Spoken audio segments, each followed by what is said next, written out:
So in today's video we are going to be doing a tier list today, and we're going to be talking about the Ballon d'Or. Now the Ballon d'Or ceremony is taking place tomorrow on Monday, so I thought I should give my rankings 1 to 30 of all the nominees. Now I do apologise that this video is a little bit late. I wanted to make this earlier in the week, but unfortunately I had a bit of a sore throat. I still kind of do, but I'm forcing myself to make this video because I really want to do this and talk about the Ballon d'Or before it happens. So yeah, what I'm going to do is I'm going to give my rankings from 1 to 30 in order based on what I would do. I will let you know about maybe the order and the changes I think realistically what will happen, but I'm going to do it based on my 1 to 30. So of course, get in the comments below your 1 to 30, or at least your top 3 in order. Who's your top 3, who's your winner, more importantly. And yeah, obviously in terms of the factors I'm considering here, firstly of course it is only based on last season. Everything they've done this season is irrelevant, and everything they've done in the past is irrelevant. So it's just last season, but that does include the international competitions, so Euros and Copa America are included in there. Now, what I'm personally looking out for and how I'm ranking them is, of course, how well they did last season personally, how well did they do in terms of goals, assists, overall performances, etc. I'm also ranking, did they win any trophies or some personal achievements? Were they the player of the year in their league? Did they win a league title, Champions League, etc.? But I'm also ranking their importance to the team and that trophy win. So it's one thing, winning a league title, but if you played 20 games in the league title and you did okay in those 20, sure, you played your part. But if somebody played all the games in that league campaign and was the top goal scorers in that campaign, they're going to rank higher than you. And also, another one personally for me is clutch moments. This is a big one. Kind of linked to the importance to trophies, but it's more so about, especially when we get into those like top 10, top 5 guys, to really differentiate between them. I want to see what you did in those Champions League finals, the semi-finals, title deciding games, Euros, semis, finals, etc. And yeah, international football, those tournaments, I will take them into account, but I'm not simply just going to put like Yamal number 1 just because he was amazing at the Euros. Like, I am going to factor in their season. Anyways, enough waffling. Let's have a look at the nominees first. So we have Granit Xhaka, Artem Dovbyk, Erling Haaland, Nico Williams, Toni Kroos, Vinicius Jr., Dani Olmo, Florian Wirtz, Martin Odegaard, Mats Hummels, Rodri. We have Harry Kane, we have Declan Rice, Vitinha, Cole Palmer, Dani Carvajal, Lamine Yamal, Bukayo Saka, Hakan Çalhanoğlu, William Saliba, Kylian Mbappe, Lautaro Martinez, Ademola Lookman, Antonio Rudiger, Alejandro Grimaldo, Bellingham, Ruben Diaz, Phil Foden, Valverde, and Emi Martinez. So, who's my number 30? Number 30 for me is going to be Vitinha. Vitinha is my number 30. Now, I thought Vitinha had a fantastic year last year, kind of a breakout season for him. He was a good player, but I think last year he really took some steps up. In terms of his game, he was absolutely superb. He particularly impressed me in the Champions League, showcased his skills very good. Even in their win against Barcelona in particular, he was amazing in that game. However, he only got the Liga title last season, and like obviously it's not his fault, but I'm not really gonna rank that too high. PSG got knocked out in the Champions League. And unfortunately, the Euros of Portugal didn't do too well. I mean, it wasn't really his fault, but I wouldn't say he starred in there. And I think, yeah, overall it was a good year for him.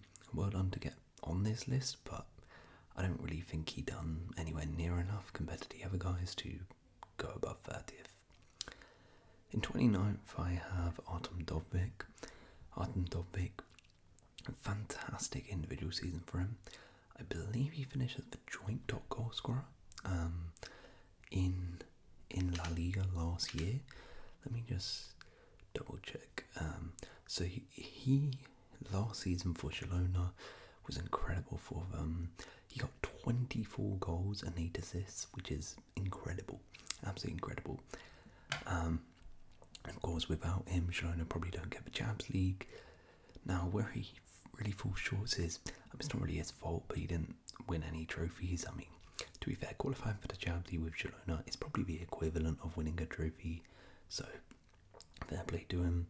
But he also, for me, had really bad Euros. I don't think he scored a goal, and I was expecting a lot more from him.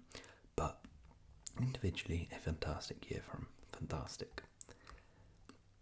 In 28th place, I'm going Matt Hummels. Actually, you know what? I'm gonna swap with Artem Dovbyk. Now I think about this, I'm gonna put Hummels 29th, Dovbyk 28th. Yeah, Matt Hummels. I mean, he had a fantastic Champions League campaign last year. I thought he was him or Rudiger the best defender in the Champions League last season. Without him, there's no way Dortmund get into the final. He was amazing. And of course, you know, he came up in the clutch moments as well. Semi-final PSG, right? Scored. But besides that, he didn't really do anything in the league. It wasn't like he was amazing in the league, to be honest. And of course, didn't win any trophies, so barring an amazing UCL campaign, he hasn't really done much, which is why I'll put Artem Dovbyk above him, because at least Dovbyk was consistent over a season. In 27th, I'm going to go for Declan Rice. 27th. Yeah, great year for him. 7 goals, 8 assists last season. Yeah, I thought, got to Euros final. I thought he was okay at the Euros, not amazing though. A key player for Arsenal last year, but unfortunately, really where he falls short is the no trophies factor. Didn't win anything last season, unfortunately. I don't think any of that was really his fault, but he was a good player for Arsenal. Arsenal were a good team last year, didn't win anything though. So yeah, I think that kind of evens out to about 27th. I wouldn't say his performances were that good that even without trophies going to boost up into, higher than that. So yeah, 27th for Rice. In 26, Ademola Lookman. Yeah, Ademola Lookman, fantastic year last season. 11 goals last season and 7 goals in the Conference League, which is absolutely insane. Obviously, not Conference League, Europa League. Obviously, the main reason here for that final in the Europa League, scoring a hat-trick the way he did, one of the best hat-tricks I've seen in a final to beat Leverkusen and their streak. Talk about clutch moments. That is clutch. Arguably the most clutch player last season in terms of that moment.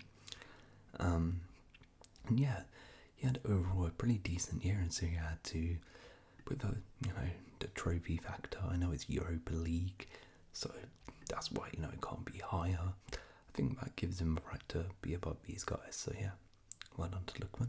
In 25th place, I have Dani Olmo. Dani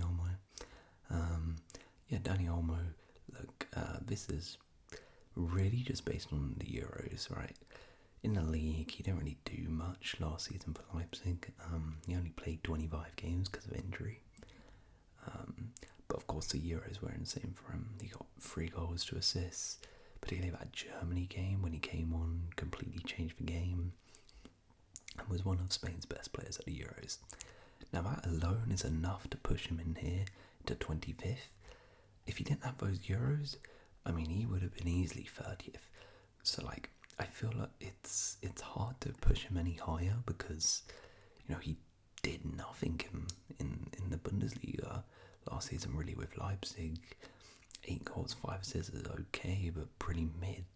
So like I said before, you know, I'll factor in international football. So that's why he's been boosted 5 places, but I can't really put him like top 20 just based on a Euros. So yeah, he's in 25th spot. 24th, I have Ruben Diaz. Ruben Diaz was another solid, consistent season for him last year. Won the Premier League with Manchester City, and I thought was, you know, one of their top 5 players last season.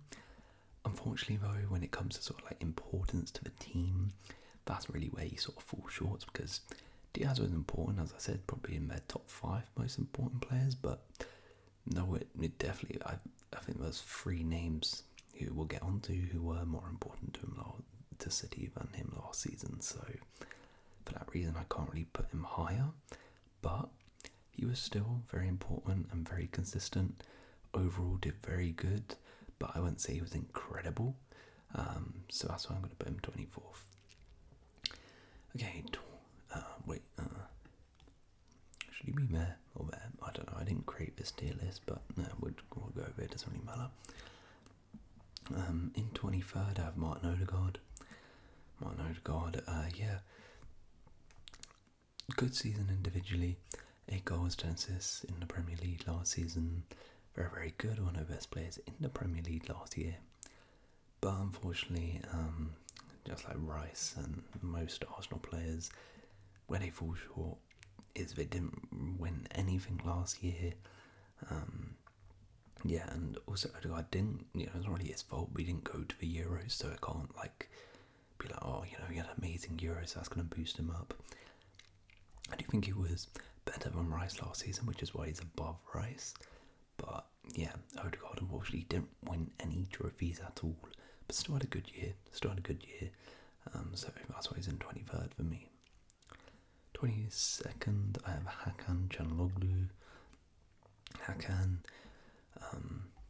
was amazing last season. He got 13 goals last year, which is incredible considering he was playing a much deeper role as well. But the reason he ranks above Odegaard, I think the performances were similar. You can argue Odegaard maybe was slightly better than Hakan last year, but Hakan, unlike Odegaard, did contribute to a title. He won the league last season, and he was crucial to Inter. Without him, Inter, to be fair, probably because of how weak Serie A was last season, probably do still win Serie A, but he was still one of their top 3 most important, best players, I think, last year. Absolutely incredible. His Euros was pretty decent with Turkey too. So yeah, for me, he gets 22nd. Very, very good year for him. 21st, I have William Saliba. William Saliba had a fantastic season for Arsenal last year. And he also, the reason he ranks above Odegaard, I mean, you can argue Odegaard had a better season than Saliba. I mean, I think last year probably it's quite even amongst those Arsenal boys, like Saliba, Odegaard, Rice were probably performed at the same level. But I think especially out of all 3 of these, Saliba had a very good Euros. I was impressed with him. I think he had the best Euros out of these 3. And that Euros combined with a fantastic season last year in the Prem is enough to put him above Odegaard, and I think his performances were much better than Hakan, which is why I put him above Hakan, even though he hasn't won anything. But again, not winning anything does drag him down to 21st. place, I have Emi Martinez. Emi Martinez, the only goalkeeper on this list. Now, the reason I have this is because I thought if this is just the Premier League, like Emi Martinez was okay, but I didn't think he was spectacular last season for Villa. Obviously, he did pretty well and helped Villa get Champions League football, which is good. But as I said, I wouldn't say it was a spectacular year by Martinez. However, he's here for the Copa America where he thrived yet again by Argentina. I think he conceded just one goal in that Copa. And, you know, the penalties again, quarter-final penalty shootout, he was the hero against Ecuador. So, yeah, kind of similar to Dani Olmo, that international football really does boost him up into 20th spots. But I can't really pull him much higher because, as I said, I thought he was pretty mid when it came to club football last season. 19th place, I have Cole Palmer. Cole Palmer, incredible season for him at Chelsea. 25 goals in the Premier League. I think he finished third top goal scorer in the Premier League last season, which is really, really good. Especially when you consider he was playing for such an awful Chelsea side last year. But yeah, he also scored in the Euros final, which is really, really good. Boosts him up even more. However, like many other players, didn't win any trophies last season for Chelsea or for England. And to be fair, a lot of those goals last year were penalties, which is why, I can't really have him too much higher. But I think he performed better than all of these people last season, which is enough to put him above them, even if he didn't win any trophies. So 19th place for Palmer. 18th place, we have Alejandro Grimaldo. Grimaldo, for me, was arguably the signing of the season, definitely the bargain of the season last year.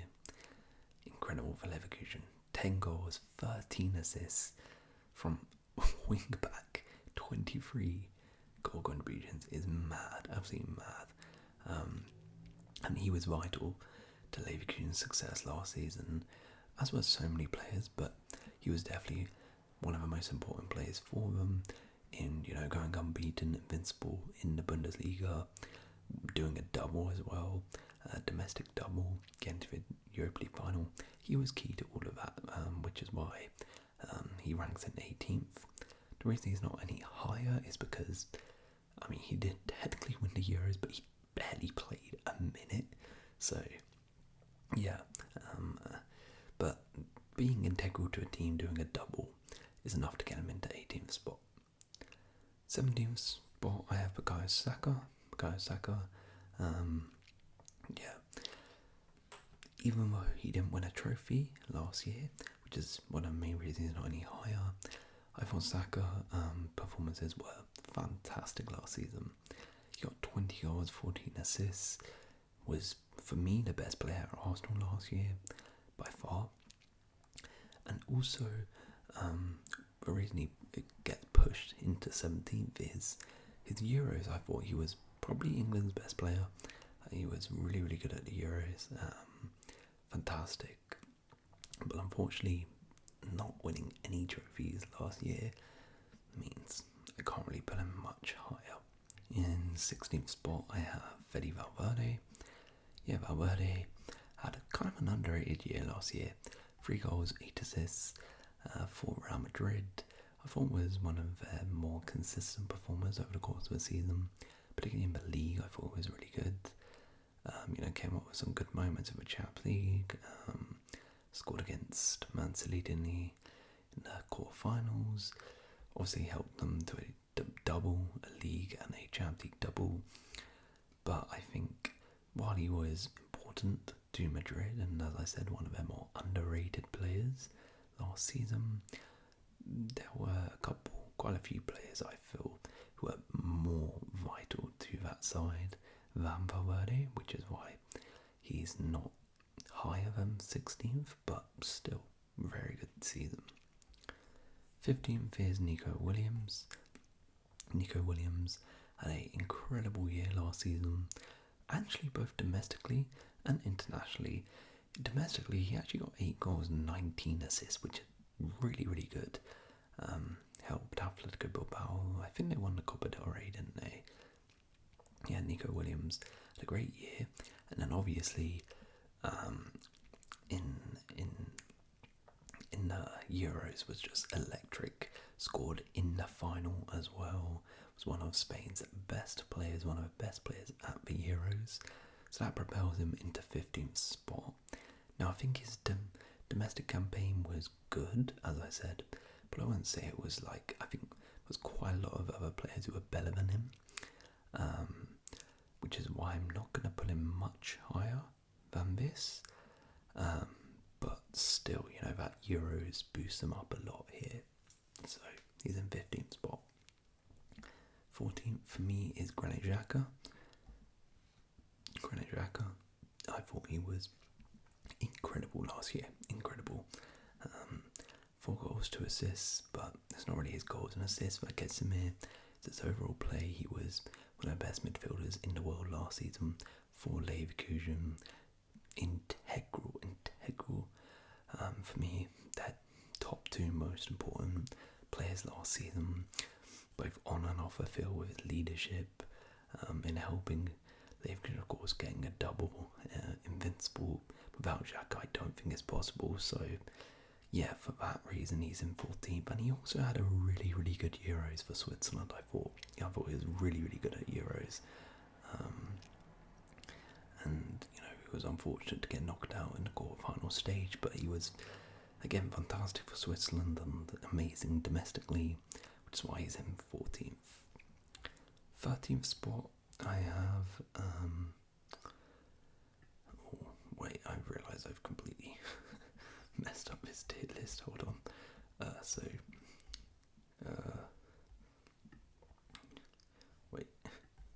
Grimaldo, 18th, Saka, 17th, 16th, Valverde, 15th, Williams, 14th, Xhaka, 13th is Harry Kane.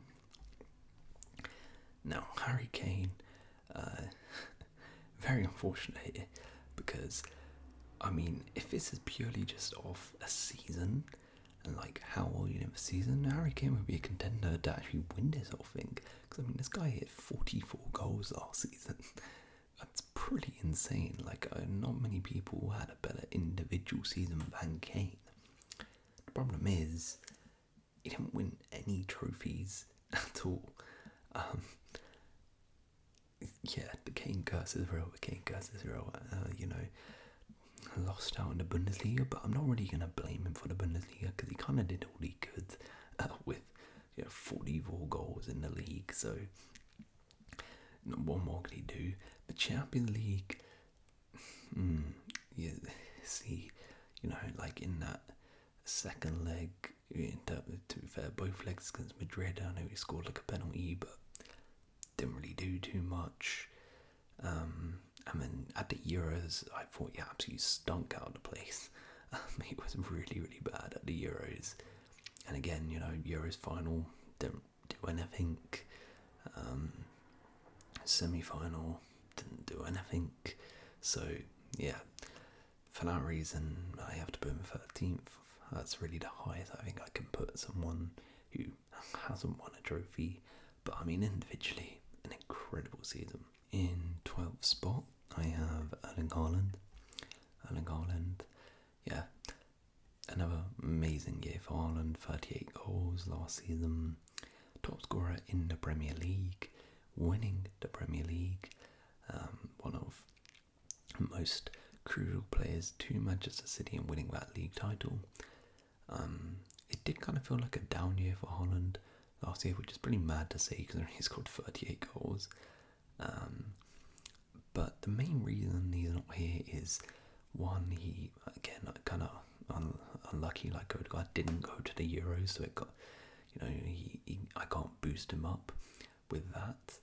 But then also it's mainly like those big moments, which is kind of what separates these guys now, where, for example, in the Champions League over 2 legs against Real Madrid, I thought he was kind of pocketed, to be honest, by Rudiger and Real Madrid. He really struggled in those 2 legs, and those are the games where you really want to see Haaland thrive, but I think he struggled. And yeah, City didn't really go too far in the Champions League, didn't make a semi, and unfortunately only got 1 trophy to show for it, but still, that's enough to get him 12th place. Anyway, speaking of Rudiger, he is my number 11th pick. He's my 11th pick. So, yeah, Rudiger, as I said, pocketed Haaland over 2 legs. He also, for me, pocketed Harry Kane over 2 legs. And in that UCL campaign was vital. He was vital to Madrid's UCL victory. Without him, I don't think they win the UCL. Crucial. And then obviously had a good league campaign too. And particularly that buying game, I thought he was really, really good. Really good. So yeah, I thought for me he was the best centre-back in the world last season. When you factor in, the level of opposition he was facing in the Champions League and how easy he was dealing with them. Absolutely incredible. Absolutely incredible. Which is what puts him in 11th. And I also thought his Euros was pretty decent too. Right, the top 10 now. Top 10. Number 10, I have Lamine Yamal. Now, look, I reckon maybe one day Yamal will be the winner. But for now, he's in my top 10. But can't really get higher than 10th for me. I mean, last year, in terms of domestically, he was okay. 7 goals, 10 assists. That's pretty decent. And did well in those big moments.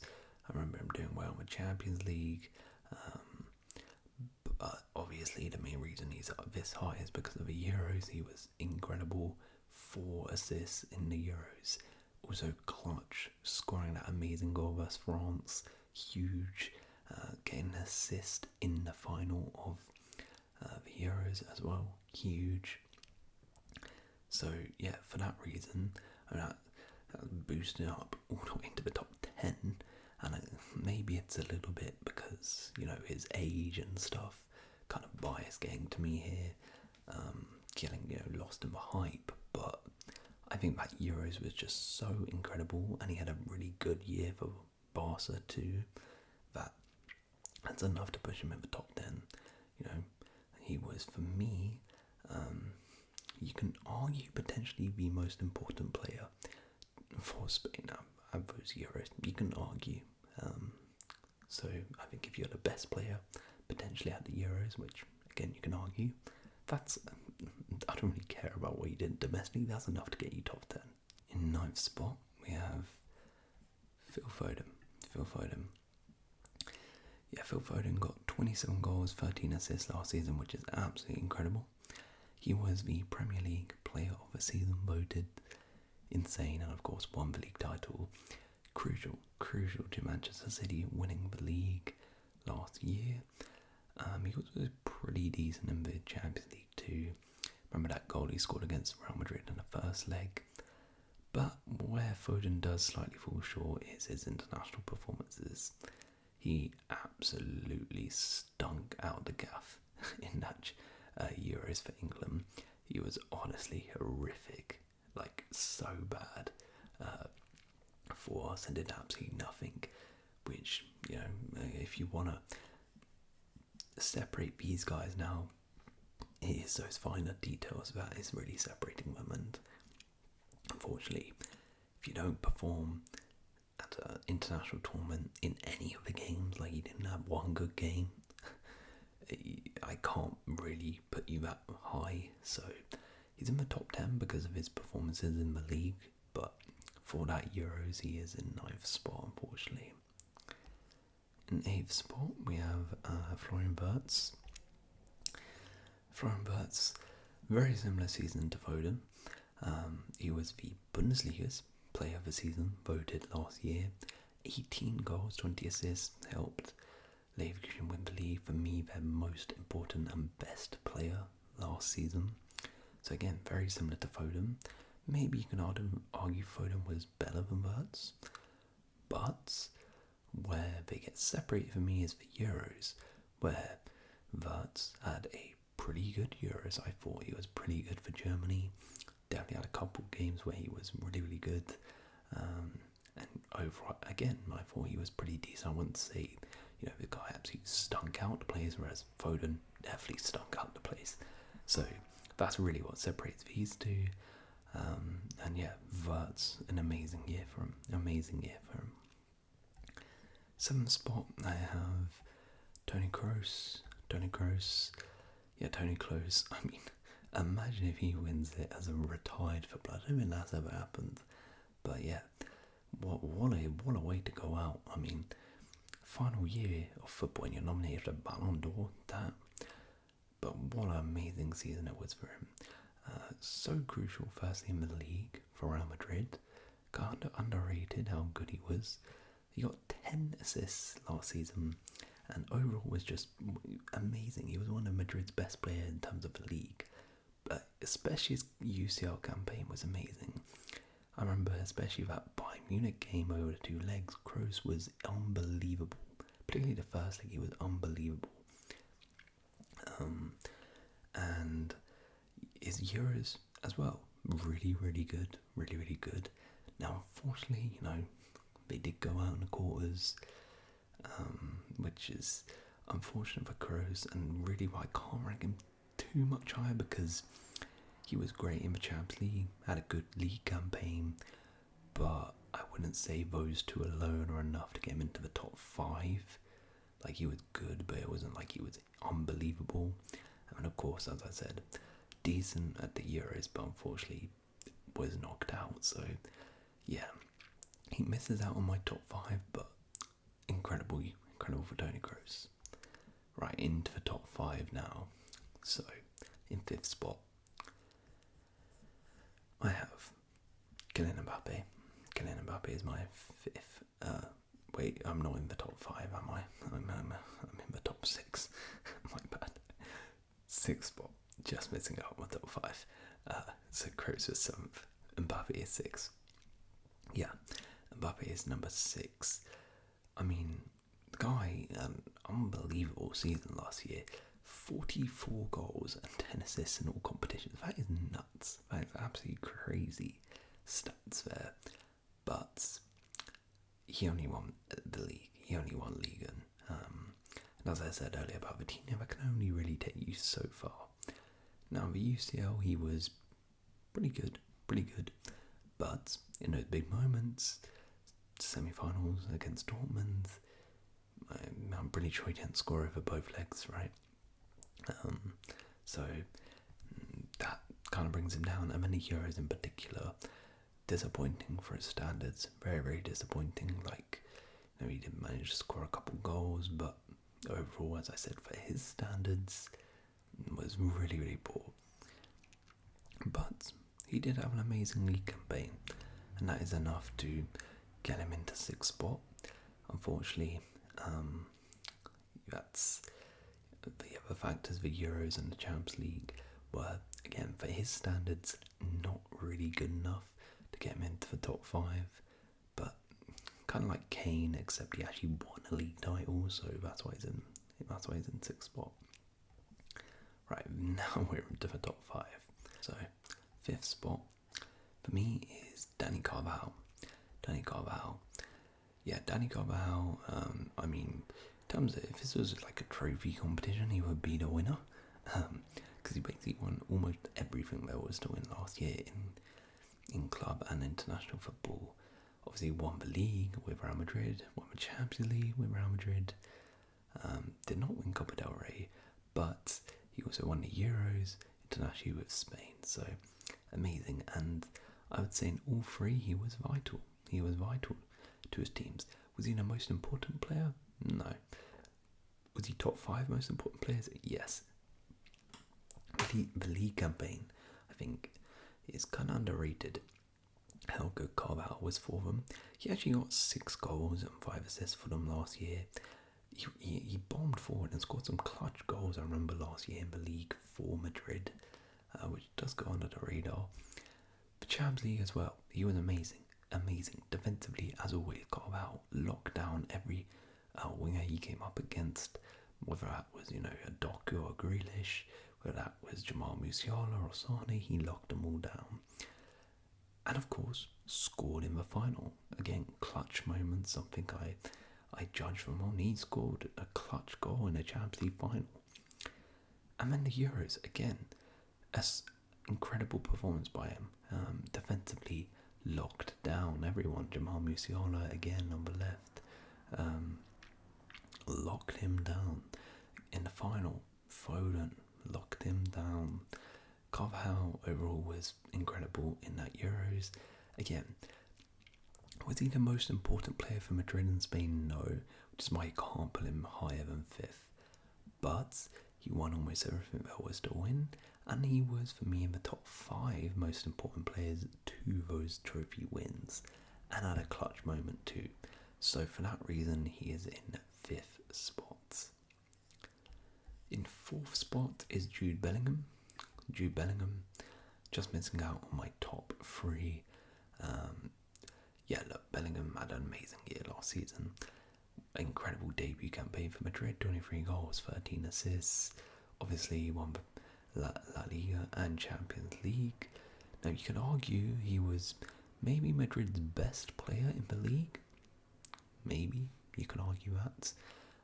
It's definitely him or Vinicius.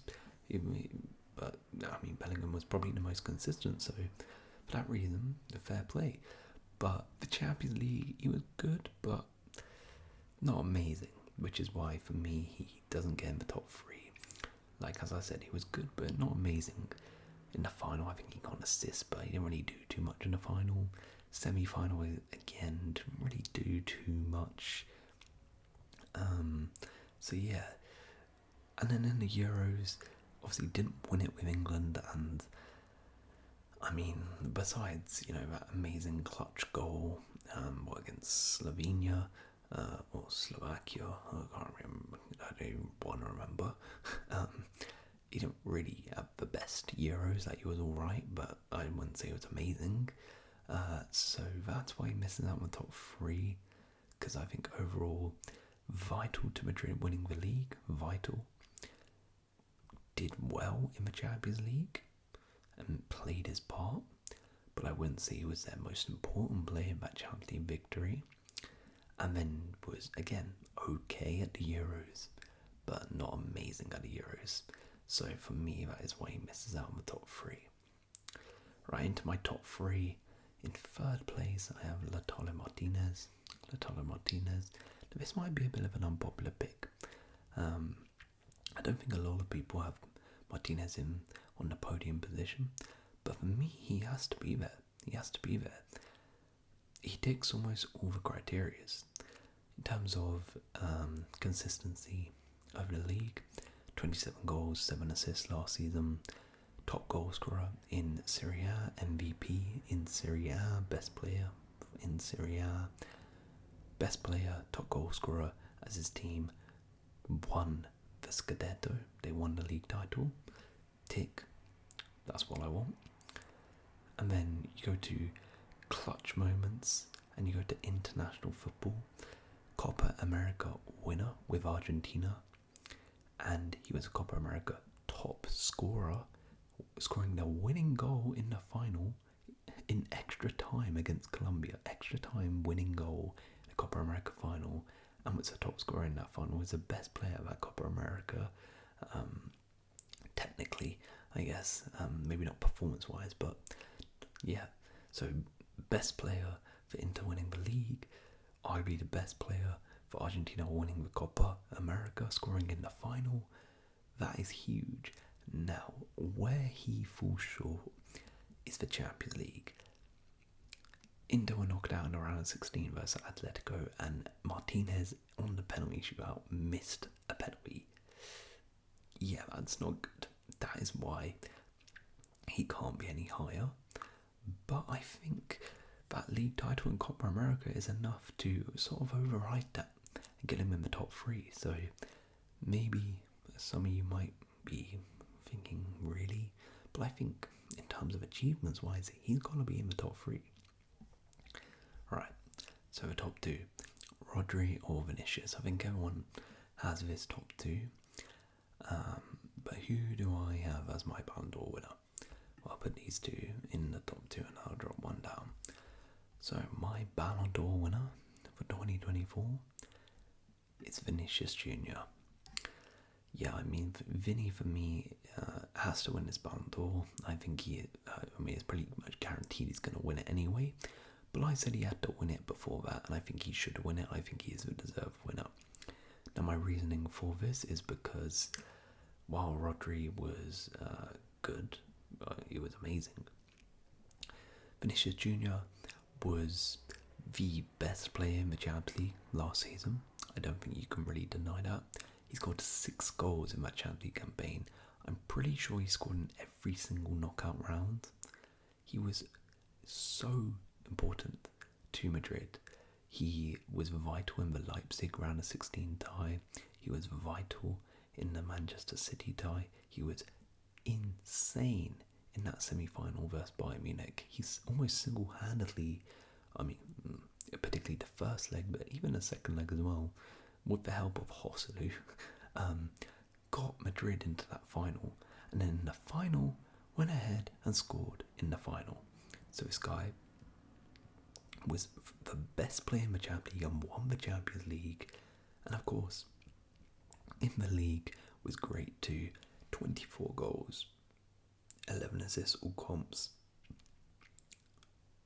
Madrid won the league as well. And again, you could argue, I would say probably Bellingham was slightly better overall, but Vinny, you could argue was the best player in the league too. So he won a league and a Champions League, being arguably the best player in both of those, which is for me, and again, scoring in the final, the clutch moments, he ticks every box. Now, where he does fall short is a Copa America. He had a stinker, Brazil in general had a stinker, and he did not do well. Now, that is where potentially people might argue Rodri is a winner, because Rodri did have an amazing Euros. He had an amazing Euros, won the Euros as well, and was vital to Spain. He did win the Best Player of the Euros award as well, but I will get onto that. Now, in terms of Rodri and his case, well, won the Premier League as arguably Manchester City's best and most important player. Phil Foden won the award for Best Player, but Rodri was arguably, as I said, the most important player. Came up with some clutch goals, got 9 goals and 14 assists from DM, by the way, which is crazy. And was so consistent, playing almost every game for them. He did not win the UCL though. He did not win the Champions League, and was knocked out by Vinicius Jr.'s Real Madrid. Was that really his fault though? Not really. Like, he was perfectly fine in those games. So I'm not going to beat him down too much there. Now, he did win the Euros, as I said, and he was given the Best Player award.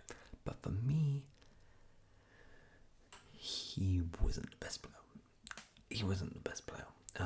I think it was close, but I thought that Yamal and Nico Williams, you can even argue Olmo or Fabian Ruiz, were just as good, even better than Rodri. And where he particularly falls short, again, when we're on these upper echelons, is, look, in the final of the Champions League, Vinicius Jr. scored the winning goal. Vinicius Jr. scored the goal to seal the deal. He scored in the final after an amazing UCL campaign. Rodri in the Euros, amazing campaign. In the final, it's not really his fault, but came off at half time when it was 0-0. Zubamendi came on and was just as good as Rodri, and Spain won in the second half. Again, it's the finer details, but when I'm looking at those clutch moments, you score in a Champions League final, you came off at half time in the Euros final. Yeah, for me it's Vinny. But look, it's definitely close. But this is my order for the Ballon d'Or. Let me know if you agree or disagree with this order and who you have as your winner of a Ballon d'Or. If you have enjoyed this video, please do like, consider subscribing, and I'll see you in another video. Peace.